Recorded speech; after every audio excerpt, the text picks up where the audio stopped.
এক পেড় মাকে নাম এই প্রকল্পে মালদা জেলার বিভিন্ন ডাকঘরে বৃক্ষরোপণ কর্মসূচি শুরু হয়েছে। তারই অঙ্গ হিসেবে বুধবার দুপুরে মালদা ইংরেজবাজার শহরের মকদুমপুর ডাকঘরে ডাক বিভাগের আধিকারিকদের নিয়ে বৃক্ষরোপণ কর্মসূচিতে সামিল হলেন বিজেপির উত্তর মালদা কেন্দ্রের সাংসদ খগেন মুর্মু।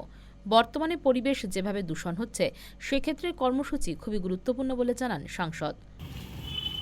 গভর্নমেন্টের সমস্ত আমাদের আধিকারিকদের উদ্যোগে, বিশেষ করে আমাদের এখানকার যে মালদা যে পোস্টাল সুপারিনটেন্ডেন্ট উনি আছেন, তো ওনার উদ্যোগে এবং আমাদের সমস্ত পোস্টাল ডিপার্টমেন্টের আধিকারিকদের উদ্যোগে এবং বিশেষ করে মকদুমপুর পোস্ট অফিসের যে আমাদের এখানকার পোস্ট মাস্টার, তার যে উদ্যোগে আমরা আজকে এখানে বৃক্ষরোপণ কর্মসূচি আমরা পালন করলাম।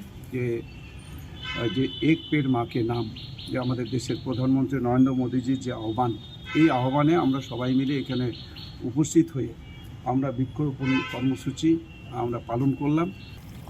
মালদা টুডে।